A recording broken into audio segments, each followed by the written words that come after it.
Bobby Fish is all elite. He had a good showing on Dynamite. He lost to Sammy Guevara in their TNT title match. He was already signed to a deal, as we now know, but they wanted it to come across like Sammy was accepting challenges from all comers, including people who aren't even signed to the company. He was already signed when they did all of that. The Young Bucks recommended him and helped put the deal together. I'll tell you what I would love to see. I would love to see Fish and O'Reilly back together, and you get a Red Dragon reunion going in that tag team division there. Fish was already using the old Red Dragon theme song when he came out on Wednesday. But imagine Red Dragon against the Bucks, Red Dragon against FTR, Red Dragon against the Lucha Bros. A lot of great potential matchups for them there. I mean, Bobby Fish is a very good wrestler, but I look at Bobby Fish and I don't see singles matches with Bobby Fish getting me excited. What gets me excited is the thought of adding Red Dragon to that tag team division. But Kyle O'Reilly is in NXT and probably is staying there, and so that doesn't look like it's going to happen. On Rampage on Friday night, CM Punk had maybe his best match since returning to the ring with a win over Daniel Garcia, who was giving me serious Zack Sabre Jr. vibes in that match. This kid is really good. And while he was on TV in Philadelphia wrestling CM Punk that very same night in California, because Chelsea Green was not the only one pulling double duty this week. One live and one on one show and one on the other like she did last night. While he was on TV against Punk in Philly, Daniel Garcia was out in California wrestling Minoru Suzuki for West Coast Pro Wrestling. So in the span of a week, actually I think less than a week, Daniel Garcia wrestled CM Punk, Minoru Suzuki, Alex Shelley, and Davey Richards. So he had himself quite the week. The Lucha Bros retained their AEW Tag Team titles over the Acclaimed on Friday night. And Ricky Starks is still the FTW champion after a win over Brian Cage in their Philadelphia street fight. Rampage this Friday is live in Miami with Punk back in the ring again against Matt Sydal. Punk has been exclusive to Rampage as far as TV matches go so far. It's like there's an invisible brand split. CM Punk was drafted to Rampage. That's what it feels like. Also, the Bunny goes one-on-one with Ruby Soho. And Chris Jericho, Jake Hager, and Sammy Guevara, representing the Inner Circle, take on Ethan Page, Scorpio Sky, and Junior Dos Santos, having what I believe would be his first official pro wrestling match. If they keep it to Dos Santos and Jake Hager, I think it could look good. If we get Dos Santos and Chris Jericho in a strike exchange, then it's not going to look so good. Now, Dynamite is airing on Saturday, each of these next 2 weeks due to the NHL. So there will be no live stream on YouTube Wednesday night. I'll be live instead on Friday and Saturday night this week. Dynamite has Dante Martin against Malachi Black. Lucha Bros defending their AAA tag team titles against a mystery masked team being brought in by Andrade, Friends of Andrade. And it was strongly hinted at on the AAA show last night that Dragon Lee and Dralistico will be the mystery team, although they didn't come right out and say it. They did challenge the Lucha Bros. It looks like it will probably end up being them. Bryan Danielson takes on Bobby Fish, and the brackets will be revealed for their world title eliminator with the finals taking place at Full Gear. So just like last year, it's the finals happening at Full Gear, not the title match, because I presume that Hangman will be getting his match with Kenny on that show.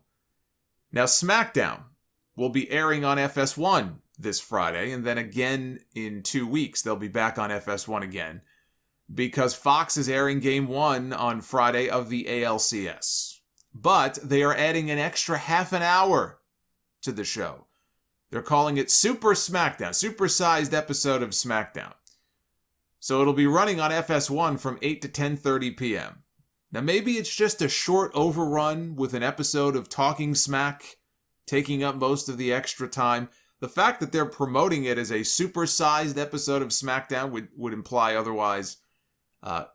This part of the segment now that I'm getting into is what I'm referring to as Tony Time. Now we're going to get to Tony Time here. Because Tony Khan tweeted after Rampage ended on Friday, and I guess he found out about this supersized edition of SmackDown. Tony Khan tweeted, and clearly he was referring to WWE. He said, "I saw that you're doing a half-hour head-to-head with us. I can't wait to finally beat your main show head-to-head. It's been a long time coming. See you next Friday for Rampage on TNT." Whether it's talking smack or not, that they're going to fill that extra half an hour with, this is absolutely WWE trying to fuck with Rampage. I mean, there's no doubt about that. But that can't possibly be true. I mean, I was told that AEW was in competition to WWE. How could this be? I feel lied to. I feel misled, bamboozled, hoodwinked. I'll tell you what worries me about this. This is how it starts. Let's add an extra 30 minutes to Smackdown. And then if that does well, 2.5 hours eventually becomes 3 hours. With 2 hours on Fox, because they can't put the full 3, because they got all the local newscasts at 10 p.m. So you get 2 hours of Smackdown from 8 to 10, and then you'll have an extra hour. Everybody go switch over to FS1. That's what worries me. That's the last thing the world needs is 3 hours of Smackdown. It doesn't need 3 hours of Raw, let alone 3 hours of Smackdown. But Toru Yanofan account tweeted, "I'm a very, very optimistic AEW fan, but I'm not going to lie. I'm pretty concerned about Tony Khan's comments aging poorly next week, considering they'll be facing Sasha against Becky during that overrun." Now, he didn't tag Tony Khan in that tweet, and the only reason I even know about Toru Yanofan account's tweet is because Tony Khan found it. He must have been vanity searching, I guess. But he found it and he responded to this person the next day. And he said, "If I'm not sweating it, you shouldn't be either. This is what sports are about. Set a goal and try your best. We've got a great Rampage card on Friday and a big Dynamite on Saturday. I expect to do well, but regardless of next Friday's stats, it'll be a great weekend for the fans." Which is true. He's right about that. But that's a little more tame than his first tweet. I think he sobered up and realized that Rampage is not beating Smackdown this week. And he decided to tone things down a little bit. Does this man not sleep? That's my question. Doesn't he have enough on his plate without responding to Toru Yano fan accounts? He also replied to another tweet that brought up Eric Bischoff challenging Vince McMahon to a fight at Slamboree all those many years ago. And why were people making such a big deal about Tony Khan tweeting, right? And all this other stuff. And Tony responded and he said, "Dude, people online were absolutely furious over that in '98. Eric had already crazy online heat before that. I'll never take it that far. I've never claimed that I could physically best Vince. I just think AEW can put on a better wrestling show than them, and I want people to know it." I do think Vince McMahon, even at 76 years old, would whoop Tony Khan in a fight. I do. But see, I like what he did there. There's nothing wrong with thinking that you can put on a better wrestling show than them and being proud of that and wanting people to know that.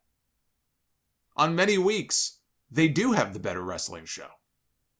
But saying you can't wait to beat Smackdown head-to-head, I mean, I know it's on FS1 this week, but I don't see that happening.